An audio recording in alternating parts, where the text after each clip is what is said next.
Apple তাদের সবথেকে সস্তা ফোন নিয়ে আসতেছে, যেটা হবে আইফোন 16 বা আইফোন SE4। যদিও নাম নিয়ে বর্তমানে তেমন কনফার্মেশন নেই, তবে আমার মনে হয় আইফোন 16 নামে আসলেই সব থেকে বেটার হয় compare to iPhone SE4। Because 16 নামটা একটা প্রিমিয়াম ফিল দেয়, মনে হবে যেন আইফোন 16 ইউজ করছে। তবে আইফোন 16 এর মতন প্রপার ফিচার্স পাওয়া যাবে না, কিন্তু এটাকে আপনি বলতে পারেন as a iPhone 14 with single camera, যেটা খুব শীঘ্রই আইফোন 16 বা আইফোন SE4 নামে আসবে। এটা কনফার্ম, এটা আমি বলছি না, কারণ এই ফোনটির কমপ্লিট লিকস ও রুমার্স মার্কেটে রিভিল করা হয়েছে। এমনকি এর দামি ফোনটাও মার্কেটে নিয়ে এসেছে অ্যাপেল, যেমনটা আপনারা দেখছেন। সো বাই ব্রাদার, আজকের ভিডিওতে থাকছে আইফোন 16 বা আইফোন SE4 ফোনটির কনফার্ম ইন ডিটেলস, এই ফোনটি কবে লঞ্চ করছে এবং কেমন দাম নিয়ে আসছে। তো আমাদের ভিডিওটি ভালো লাগলে অবশ্যই একটি লাইক ও আমাদের চ্যানেলের নিয়মিত আপডেট পেতে চ্যানেলটি সাবস্ক্রাইব করে সাথেই থাকুন। ফার্স্ট অফ অল, খুবই স্ট্রং একটা নিউজ যে এই ফোনটা এই উইকেই লঞ্চ করছে। আবার কেউ কেউ বলছে এই ফোনটা নাকি এপ্রিলের শেষের দিকে লঞ্চ করবে। সো আইফোন SE4 নামটা অ্যাপেল কখনোই ক্লিয়ার করেনি এর ফুল মিনিং কি। অনেকেই বলে স্মল এডিশন, আবার কেউ স্পেশাল এডিশন, তবে আমার হিসেবে এটা সস্তা এডিশন। কারণ আপনাদের হয়তো মনে আছে আইফোন SE সিরিজটা এসেছিল 2016-তে, যেখানে 1-2 সালের পুরনো কিছু স্পেসিফিকেশন মানে অনেক কম দামে পুরনো স্পেকস গুলো একটা নতুন ফ্রেমে দিয়ে মার্কেটে লঞ্চ করেছিল। বাট এর কোনো হিসাব কিতাব নেই যে নেক্সট ফোন কবে আসবে। ফার্স্ট এসেছিল 2016-তে, তারপরে 2020, আর SE3 এসেছিল 2022-এ, এন্ড ফাইনালি এটা আসতেছে 2025-এ। মানে কখনো 2 ইয়ার্স, কখনো 3 ইয়ার্স, এর কোনো প্যাটার্ন নেই।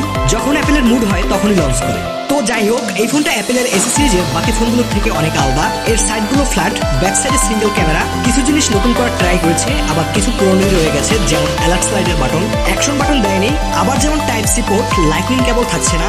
সিম tray, volume up and down, power on of button আগের মতনই অ্যাজ ইউজুয়াল থাকবে। তবে স্পেশাল হলো এই ফোনটা থাকবে ফেস আইডি, মানে SE সিরিজটার টাচ আইডির দিন শেষ।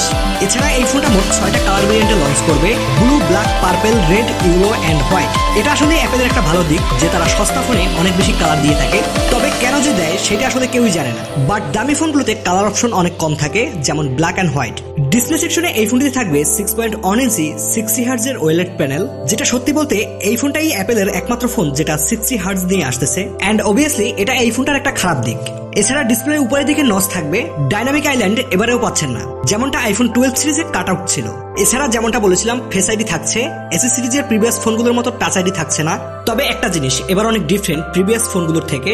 বেসিক্যালি কি হতো, আইফোন SE সিরিজটায় প্রসেসর একটু পুরনো থাকতো, এক জেনারেশনের, বাট এবার A18 বায়োনিক চিপ নিয়ে আসছে। এই চিপটা মূলত রিসেন্টলি আইফোন 16 সিরিজের সাথে এসেছে। এক্সাক্ট সেম চিপটি আসছে আইফোন SE4 ফোনটিতে।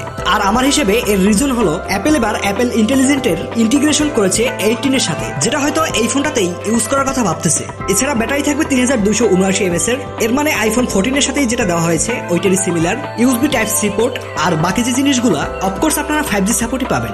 এই ফোনটার মোট 3টে স্টোরেজ ভেরিয়েন্ট আসবে। 128GB বেস ভেরিয়েন্ট, আগের মতন 64GB স্টোরেজ থাকছে না, এরপরে 256GB এবং সবশেষ 512GB স্টোরেজ। এছাড়া ক্যামেরা সেকশনে এই ফোনটার রেয়ারে তো একটা সেন্সরই রয়েছে 48 মেগাপিক্সেলের, আর ফ্রন্টে থাকবে 12 মেগাপিক্সেলের সেলফি, যেটা থেকে অবভিয়াসলি আমরা অনেক বেটার পারফরমেন্স আশা করি। এই ফোনটার যে বেস ভেরিয়েন্ট 128GB স্টোরেজ, এর প্রাইস হবে গ্লোবাল মার্কেটে অ্যারাউন্ড 45,000 রুপি, যেটা বাংলাদেশি টাকায় কনভার্ট করলে অ্যারাউন্ড 55 থেকে 60,000 টাকার মতন পড়ে যাবে। কারণ বাংলাদেশে তো আইফোন অফিসিয়ালি লঞ্চ করে না, আমরা সবাই জানি। এখন দেখুন 55 থেকে 60,000 টাকায় আমরা পেতে চলেছি একটা নতুন আইফোন, তাও আবার অ্যাপেলের লেটেস্ট A18 বায়োনিক চিপ দিয়ে, মানে কমপ্লিট একটা আইফোন 16, তাও আবার 55,000-এ। তবে এই ফোনটা এক্সাক্ট কি নামে লঞ্চ করবে, আইফোন 16 নাকি আইফোন SE4, সেটা এখনো শিওর ভাবে বলা যাচ্ছে না। তবে যে নামেই লঞ্চ করুক 55 থেকে 60,000 টাকা বাজেটে এই ফোনটা অবশ্যই আমাদের জন্য একটা ভালো ডিল হতে চলেছে।